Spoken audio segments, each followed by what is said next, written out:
Hi everyone, দীর্ঘ কয়েক বছর পর যেন আমি মিনি ব্লগ শুট করছি। তো দেখো রেডি সেডি হয়ে গেছি, কারণ এক জায়গায় বেরোবো। তো আজকে হচ্ছে আমার একটা ফ্রেন্ডের বার্থডে, তো ওকে সারপ্রাইজ দিতে যাচ্ছি। আর এই যে আমার বাহনটাকে নিয়ে বেরিয়ে পড়লাম। Let's go. তাও নাকি ঠাটা পোড়া রোদে। তো দেখো যাওয়ার সময় 2 শালিক দেখে নিলাম, আর কোথাও যাওয়ার সময় 2 শালিক দেখেছি মানে আমার দিনটা ভালো। 2026 চলে এলো, তাও আমি এইসব মানি, কারণ কোথাও যাওয়ার সময় আমার এগুলো সত্যি হয়। এক শালিক দেখলে সেই কাজটা হয় না, 2 শালিক দেখলে ভালোই হয়। আমি এক শালিককে খারাপ বলছি, কিছু খারাপ হওয়ার আগে এক শালিকটা আমার সামনে চলে আসে, মানে আমাকে অ্যালার্ট করা। সে যাই হোক, কি ফালতু বকছি তাই না। যাই হোক, দেখো কথা বলতে বলতে কিন্তু আমি স্টেশনে পৌঁছে গেছি, আর যাবো কিন্তু রানাঘাট। আর আজকে আমি অনেকদিন পর রানাঘাট যাচ্ছি। আগে তো সপ্তাহে 2 বার করে যাওয়াই পড়তো, যেহেতু জানোই আমার এনসিসি কমপ্লিট হয়ে গেছে, সেই কারণে এখন আর যাওয়াও হয় না। তো একা একা ক্যাবলার মতন বসে আছি আমি ট্রেনে। আর মাঝে সাথে তো একা একা চলাফেরা করতেও ভালো লাগে বেশ। আর জানো তো, তুমি যত একা চলাফেরা করবে ততটাই তুমি কিন্তু সাহসী হয়ে উঠবে। আগে তো আমি একা একা রানাঘাট আসার কথা ভাবতামই না, মানে আমার ভীষণ ভয় লাগতো। কিন্তু এখন দেখো আমি অনেক জায়গায় যেতে পারি, একা একা কোনো ভয় লাগে না। আর এই যে আমার আরো 2টো ফ্রেন্ড আসার কথা ছিল, তো ওই যে এরা চলে এসেছে, আমাকে খুঁজে পাচ্ছিল না। তারপরে বললাম এই যে, আর যার বার্থডে তার তো খোঁজ নাই। এখন আমরা যাচ্ছি বার্থডে গার্লের জন্য গিফট কিনতে। আর এই যে আমরা এসেছি বাজার কলকাতায়, আর গিয়ে তো দেখি খুব সুন্দর সুন্দর কিন্তু টপ ছিল এখানে। আর বার্থডে গার্ল শুধু জিন্স টপ পরে, তো ওর জন্য ভেবেছি একটা টপই নেওয়া যায়। আর মোটামুটি অনেক টপের কালেকশন কিন্তু ছিল,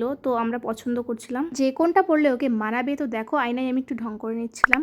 আর এটা দেখো ক্রোশেটের কাজ করা, খুব সুন্দর লাগছিল টপটা, আর এটাও ভাল লাগছিল বেশ। আর ওর জন্য পছন্দ করতে গিয়ে কিন্তু আমরাও একটা কিনে নিয়েছি। তো ফাইনালি ওর জন্য একটা টি শার্ট পছন্দ করে কিন্তু আমরা চলে এসেছি স্টেশনে। আর এই দেখো মহারানী এসছে এত লেট করে, ওকে বলেছে আগে আগে আসবে। আর এই ছোট্ট ভেন্টো কেকটাও ওর জন্য ছিল।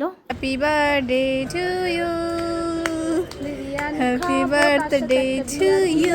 হ্যাপি তুই অল্প খাবে, ঠিক আছে? অনেকে অল্প খাবে, মুখটা জেনে রাখো গাইস। আর লাস্টে বান্ধবী আমাদের বিরিয়ানি ট্রিট দিয়েছে। তো ব্লগটা আমি এখানে শেষ করছি। ভালো লাগলে অবশ্যই একটা লাইক কমেন্ট করে দেবে। বাই।